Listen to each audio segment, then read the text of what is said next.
ETF index mutual funds నేర్చుకుని stock మార్కెట్లో రాణించాలనుకుంటున్నారా? వెంటనే ఈ నెంబర్కి కాల్ చేయండి.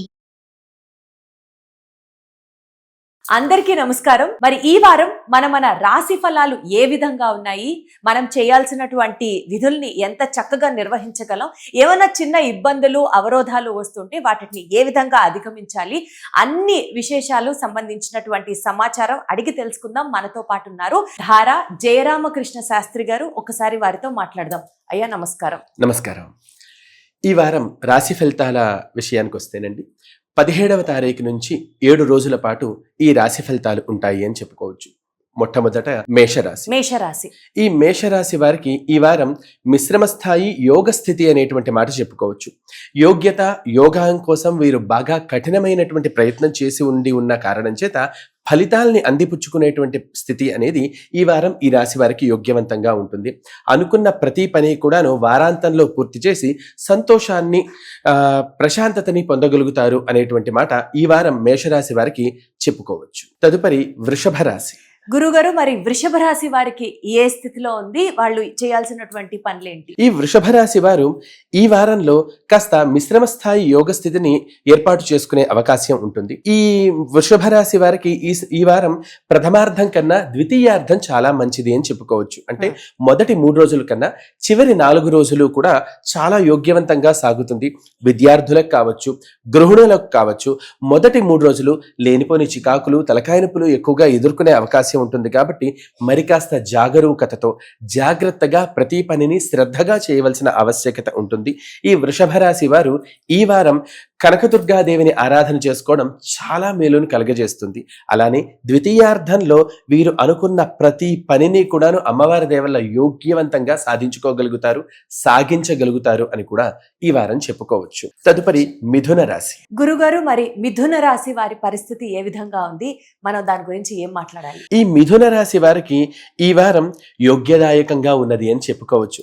గతపు వారంతో పోలిస్తే ఈ వారం చాలా హెల్త్ అండ్ వెల్త్ అని అంటారు కదమ్మా, ఆ విధానంలో సాగగలిగేటువంటి స్థితి ఉంటుంది. అనారోగ్య భావాల నుంచి బయటపడగలుగుతారు. ఆరోగ్య స్థితిగతులు మంచి ఉన్నత స్థాయికి వెళ్తాయి. అలానే ఆర్థిక పరమైనటువంటి విషయాలలో కూడా ఒడిదుడుకుల నుంచి బయటపడి సవ్యగతిలో సవ్యస్థితిలో స్థిరపడగలుగుతారు. విద్యార్థులకు కూడాను ఉపాధ్యాయుల వల్ల గడిచిన వారంలో జరిగినటువంటి ఇబ్బందికరమైన సూచనల కారణం చేత గట్టి స్థాయి ప్రయత్నాల వలన విద్యలో ఉన్నత స్థితిని రాణించగలుగుతారు. వ్యాపారస్తులకు కూడా లాభదాయకమైనటువంటి సమయంగా ఈ వారాన్ని చెప్పుకోవచ్చు. తదుపరి కర్కాటక రాశి. గురుగారు, మీరు గత వీడియోలో గనక చూస్తే కర్కాటక రాశి వారికి మధ్యలో నుంచి కాస్త మనశ్శాంతి తగ్గుతుంది, ఈ రకంగా కొంచెం చెప్పారు. కింద కామెంట్లలో గనక మీరు చూస్తే అసలు కర్కాటక రాశి వాళ్ళకి ఎప్పుడైనా బాగుంటుందా గురుగారు, అసలు మాకు ఎప్పుడైనా సంతోషం అనేది ఉంటుందా అంటూ చాలా మంది కామెంట్లు చేశారు. ఈ వారం కర్కాటక రాశి వారికి ఎలా ఉంది? ఈ వారం కర్కాటక రాశి వారికి అనుకున్న లక్ష్మీదాయకమైన లాభదాయకమైన యోగ్యత యోగము కూడా కలుగుతుంది అని చెప్పుకోవచ్చు. అలానే ఈ కర్కాటక రాశి వారు ఏదైతే వారు పని ప్రారంభిస్తారో ఆ పనులు పూర్తి చేయడానికి కష్టపడవలసినటువంటి ఆవశ్యకతలు ఉంటాయి. కానీ ఖచ్చితంగా నిర్దుష్టంగా గట్టితనంతో గనక పూర్తి చేయగలిగినట్లయితే ఈ కర్కాటక రాశి వారు అనుకున్నంత లక్ష్య సిద్ధిని సాధించగలుగుతారు, మేలుని పొందగలుగుతారు అని చెప్పుకోవచ్చు. స్థానచలన యోగాదులు కూడా ఈ కర్కాటక రాశి వారికి ఈ వారం ఎక్కువ సూచనీయంగా ఉన్నది. కాబట్టి మరి కాస్త జాగ్రత్తగా జాగరూకతతో ముందడుగు వేయగలిగితే కర్కాటక రాశి వారికి ఈ వారం యోగ్యవంతంగా సాగుతుంది అని కూడా చెప్పుకోవచ్చు. అలానే గతపు వారంలో ఎలా అయితే హనుమ ఆరాధన చేశారో ఈ వారం కూడా హనుమంతుని ఆరాధన వలన శ్రేయస్సు యోగక్షేమాదులు యోగ్యవంతంగా సాగగలుగుతాయి అని కూడా చెప్పుకోవచ్చు. తదుపరి సింహరాశి. ఇకపోతే సింహరాశి వారికి యాజ్ యూజువల్ సింహరాశి అన్న వెంటనే వీరికి అసలు కష్టాలు ఉండవు, ఏది తలపెట్టినా అది అసలు అద్భుతంగా సాగుతుంది అని అనుకుంటూ ఉంటారు. మరి వారికి ఏ విధంగా ఉంది ఈసారి? సింహరాశి వారికి ఈసారి ఈ వారంలో మాత్రం అంత యోగ్యవంతంగా లేదండి. కుజ శని సంచారము, నక్షత్రాలు కుజుడు శని నక్షత్రం మారుతూ ఉన్న కారణం చేత ఈ వారంలో ఏదైతే ఈ సింహరాశి వారు లేనిపోని తలకాయ నొప్పులు, అపవాదులు పొందగలిగేటువంటి స్థితిగతులు ఎక్కువగా ఉంటాయి. శ్రేయస్సు కోసం కష్టించి ముందడుగు వేసేటువంటి పరిస్థితుల వలన కొంచెం చికాకులు, తలకాయ నొప్పులు ఎక్కువగా ఎదుర్కొంటూ ఉంటారు. ఈ అపవాదుల నుంచి బయటపడడం కోసం చక్కగా వీలైతే గనక రామచంద్రమూర్తిని ఆరాధన చేయడం వలన ఈ సింహరాశి వారు ఈ వారం కొంచెం ఇబ్బందుల నుంచి బయటపడవచ్చు అనుకోవాలి. ఈ రూపాయి చాలా బాగుంది, పక్కన పెట్టుకున్నాం అనుకున్న రూపాయి కూడా ఖర్చు అయ్యేటువంటి సమయం సింహరాశి వారికి అనేటువంటి మాట చెప్పుకోవచ్చు. మరి కాస్త జాగరూకతగా ఉండవలసిన ఆవశ్యకత మాత్రం సింహరాశి వారికి బాగా ఎక్కువగా ఉంటుందండి. అంటే అసలు సింహరాశి వారికి ఎప్పటి నుంచో వాళ్ళు వెయిట్ చేస్తున్నటువంటి యోగం దశ తిరిగింది, అద్భుతంగా ఉండబోతోంది అంటూ ఇన్స్టాగ్రామ్ లో, సోషల్ మీడియాలో చాలా బాగా చెప్తున్నారు. కానీ ఈ వార ఫలితాల్లో నక్షత్ర గణనాన్ని బట్టి, గ్రహగతులను, చంద్రగమనాన్ని బట్టి వార ఫలితాలు ఉంటాయండి. ఇలా చెప్పేటప్పుడు మాత్రం ఖచ్చితంగా ఆ వారం ఉండేటువంటి ఫలము ఏదైతే ఉన్నదో దాని నుంచే మనం ముందడుగు వేయవలసి ఉంటుంది.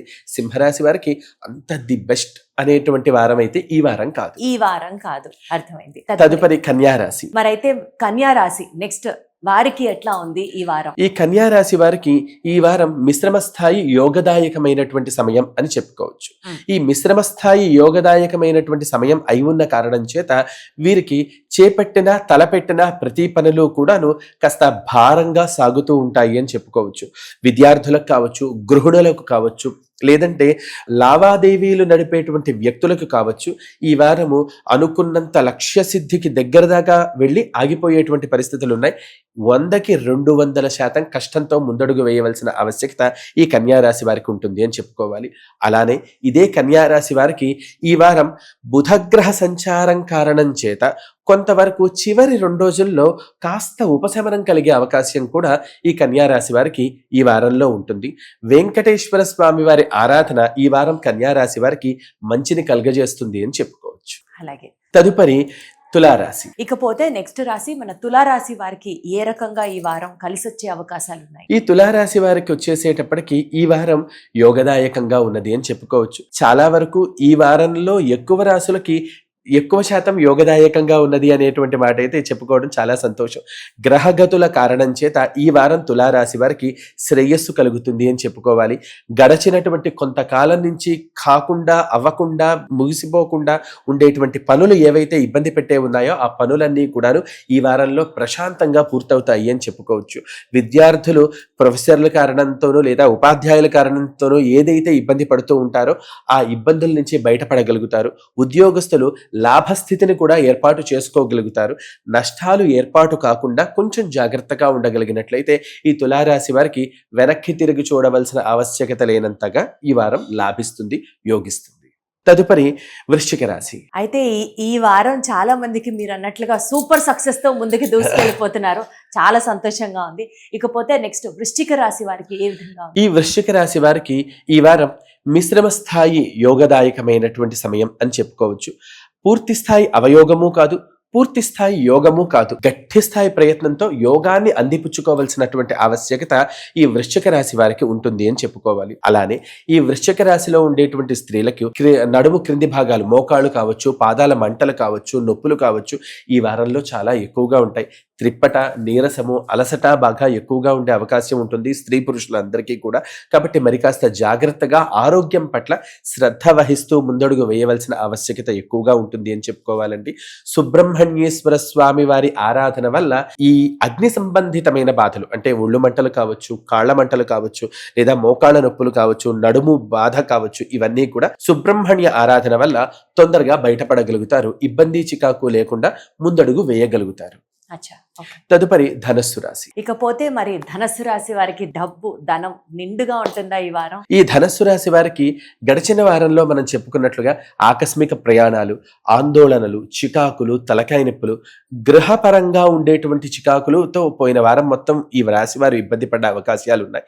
ఈ వారంలో కాస్త అనుకున్న ప్రతి విషయాన్ని కూడా తేలికగా తీసుకోవడం కారణం చేత ఆ ఒత్తిళ్ల నుంచి, ఇబ్బందుల నుంచి బయటపడగలుగుతారు అని చెప్పుకోవచ్చు. ఏ విషయాన్నైనా ఈ ధనస్సు రాశి వారికి ఈ వారం ప్రతి విషయాన్ని పెద్దదిగా చూసేటువంటి అవకాశం నుంచి దాన్ని చిన్నదిగా చూడగలిగినట్లయితే విజయాన్ని సాధించగలుగుతారు. అంటే మరీ విపరీతంగా దాని గురించి ఆలోచించి బుర్రపాడు చేసుకొని దాన్ని పీకి పాకం పెట్టకుండా ఈజీగా ఆ, టేక్ ఇట్ ఈజీ అంటారు ఆ, కదా. తేలికగా తీసి పక్కన పెట్టేసేయడం. మిన్ను విరిగి మీద పడేటువంటి ఇబ్బంది వస్తే, అంటే ఆకాశం ఊడి కింద పడిపోతుంది అంటే పడ్డ సమయంలో చూడొచ్చుగా అనుకోవాలి తప్ప ఎప్పుడో 14వ రోజుకు పడుతుంది అంటే ఈ రోజు నుంచే కంగారు పడ్డాం అనేసి ఈ ధనుస్సు రాశి వారికి బాగా ఉండేటువంటి ఇబ్బంది. ఆ ఇబ్బంది నుంచి బయటపడడానికి చక్కగా వీలైతే గనక అమ్మవారి ఆరాధన ఎక్కువగా పనికొస్తుంది. రెండోది, ఈ రాశి వారికి ధనలాభ స్థితిగతులు అనేవి ఈ వారంలో బాగా ఎక్కువగా ఉంటాయి. ఎక్కువగా ఉన్నాయి కాబట్టి మీరన్నట్లుగా ధనం సమృద్ధిగా ఉంటుంది అని కూడా చెప్పుకోవచ్చు. అద్భుతం. తదుపరి మకర రాశి. ఇకపోతే మన మకర రాశి వారి పరిస్థితి ఏ విధంగా ఉంది ఈ వారం? ఈ వారం మకర రాశి వారికి లాభదాయకంగా ఉన్నది అనేటువంటి మాట చెప్పాలా అనంటే, అనుకున్న పనులు అన్ని అమ్మవారి దేవల ఖచ్చితంగా పూర్తవుతాయి. కానీ ప్రతిఫలం విషయంలో మాత్రం 100% కష్టపడితే 80% ఫలితం మాత్రమే దక్కే అవకాశం ఉన్నది. కాబట్టి ఫలితం విషయంలో చాలా గట్టితనంతో ముందడుగు వేయగలిగినట్లయితే ఇబ్బంది చికాకు లేకుండా దివ్యంగా ముందడుగు వేయగలుగుతారు. అయితే ఇప్పుడు వాళ్ళు భగవద్గీతలో కృష్ణ పరమాత్మ చెప్పింది ఆలోచించుకుంటూ ఖచ్చితంగా పని మాత్రమే నువ్వు చెయ్యి, ఫలితాన్ని ఆశించకుండా. అలానే ఈ వారంలో ఉండేటువంటి ఈ మకర రాశిలో ఉండేటువంటి విద్యార్థులు కానీ ఉద్యోగస్తులు కానీ పని నాకు శ్రమగా ఉన్నది, నేను ఇబ్బంది పడుతున్నాను అని కాకుండా ఈ పని నేను చేయగలను అనేటువంటి దృఢ సంకల్పంతో ముందడుగు వేయగలిగినట్లయితే ఖచ్చితమైన విజయం ఈ వారం వీళ్ళు సాధించుకోగలుగుతారు అనేటువంటి మాట చెప్పుకోవచ్చు. తదుపరి కుంభరాశి. ఇకపోతే కుంభరాశి వారికి ఈ సంవత్సరం మరి ముఖ్యంగా విద్యార్థులకి వాళ్ళ యొక్క పరీక్షా ఫలితాలు అన్ని ఈ వారంలోనే వస్తాయి అని అనుకుంటున్నారు. సో మరి వాళ్ళకి ఏ రకంగా ఉంది, ఏంటి పరిస్థితి? ఈ కుంభరాశి వారికి ఈ వారంలో మిశ్రమ స్థాయి యోగ స్థితి అనేటువంటి మాట చెప్పుకోవచ్చు. రాహు సంచారం కారణం చేత విసుగు, అలసట, నీరసము, చికాకులు ఎక్కువగా ఉండడము, ఒత్తిళ్లు ఎక్కువగా ఉండడము, లేనిపోని చికాకులు, లేనిపోని తలకాయ నొప్పులు, సరిగ్గా చెప్పాలంటే దారేకపోయే కంపలన్నీ నెత్తి మీద నుంచి పోయేటువంటి సమయంగా చెప్పుకోవచ్చు. కాబట్టి కాస్త జాగ్రత్తగా ఉండాలి. మరి పాపం వాళ్ళకి కష్టం తొలగాలంటే తేలికగా ఎవరిని నమ్మకుండా ఉండడం, నమ్మి మోసపోకుండా ఉండగలగడం అనేది కుంభరాశి వారికి ఈ వారంలో సూచనగా చెప్పగలిగేటువంటి మాట. ఈ కుంభరాశి వారు ఈ వారంలో ఈ చికాకుల నుంచి బయటపడడానికి దుర్గాదేవి ఆరాధన లేదా లక్ష్మీ నృసింహస్వామి వారి ఆరాధన వల్ల ఈ ఇబ్బందులు చికాకుల నుంచి ఖచ్చితంగా బయటపడగలుగుతారు. గ్రోత్ అండ్ డెవలప్మెంట్ సాధించుకోగలుగుతారు. లక్ష్మీ నరసింహస్వామి వారి పూజ కానీ అష్టోత్తరాలు కానీ చదవడం, స్తోత్ర పారాయణం చేయాలి. అవునండి. తదుపరి మీనరాశి. ఇకపోతే మీనరాశి వారి పరిస్థితి ఏ రకంగా ఉంది? మీనరాశి వారికి గడిచినటువంటి వారంలో ఉన్నంత ఒత్తిడి లేదా గడిచినటువంటి వారంలో ఉన్నంత ఇబ్బంది ఈ వారంలో లేదు అనేటువంటి మాట చెప్పుకోవచ్చు. గడిచిన వారంలో పడ్డ కష్టానికి తగ్గ విజయాన్ని, ఫలితాన్ని సాధించగలుగుతారు. కాకపోతే సాధించిన ఫలితాన్ని వారు ఆస్వాదించడానికి ఖచ్చితంగా కొంత సమయాన్ని వెచ్చించుకోవడం మంచిది అనేటువంటి మాట చెప్పుకోవచ్చు. విద్యార్థులు కాస్త గట్టి స్థాయిలో ప్రయత్నం చేసినా కూడా ఫలవంతం కాలేదు అని గడిచిన వారం మొత్తం ఇబ్బంది పడి ఉన్న విద్యార్థులు ఈ వారం ఊపిరి తీసుకోవచ్చు. ఖచ్చితంగా అనుకూల ఫలితాలు వస్తాయి అని చెప్పుకోవచ్చు. అలానే వ్యాపారం చేసేటువంటి వాళ్ళకి గడిచినటువంటి కాలం నుంచి రాని మొండి బాకీలు ఏవైతే ఉన్నాయో అవి ఈ వారంలో క్లియర్ అయ్యే అవకాశాలు ఉన్నాయి. కాబట్టి ధన సంపత్తి పరంగా బాగుంటుంది. వచ్చిన రూపాయిని జాగ్రత్త చేసుకుంటూ ముందడుగు వేయగలిగితే గ్రోత్, డెవలప్మెంట్ బాగుంటుంది. ఆ రాశి వారికి ఇబ్బంది చికాకు లేకుండా ముందడుగు పడుతుంది అని కూడా చెప్పుకోవచ్చు. కానీ ఈ రాశి వారికి శని సంచార దోషం కొంత ఎక్కువగా ఉన్న కారణంతో కాస్త ఎంత పాజిటివ్గా ముందడుగు వేసినా ఏదో ఒక మాట నెగిటివిటీకి సంబంధించిన మాట వచ్చే అవకాశం ఉంటుంది. ఆ కారణంతో వీలైనంత ఎక్కువగా హనుమ ఆరాధన లేదా హనుమాన్ చాలీసా పారాయణ చేయడం వల్ల మంచి శ్రేయస్సు కలుగుతుంది అని చెప్పుకోవచ్చు. అంటే మనకి ఈ వారంలో ఒకవేళ ఏదన్నా నెగిటివ్ గా గనక ఇప్పుడు మనం వినాల్సి వచ్చినా, లేకపోతే భయపడకుండా ఏడుస్తూ కూర్చోకుండా మీరు చెప్పినటువంటి రెమెడీస్ ఫాలో అవుతూ ఆ పర్టికులర్ దేవతకు సంబంధించినటువంటి స్తోత్ర పారాయణ చేస్తే తప్పకుండా ఫలితం ఉంటుంది అని విశ్వసించాలి. మొదట ఖచ్చితంగా నమ్మకంతో ముందడుగు వేయాలి, నమ్మి ముందడుగు వేయాలి. థ్యాంక్ యూ గురుగారు. నమస్కారం. ధన్యవాదాలు.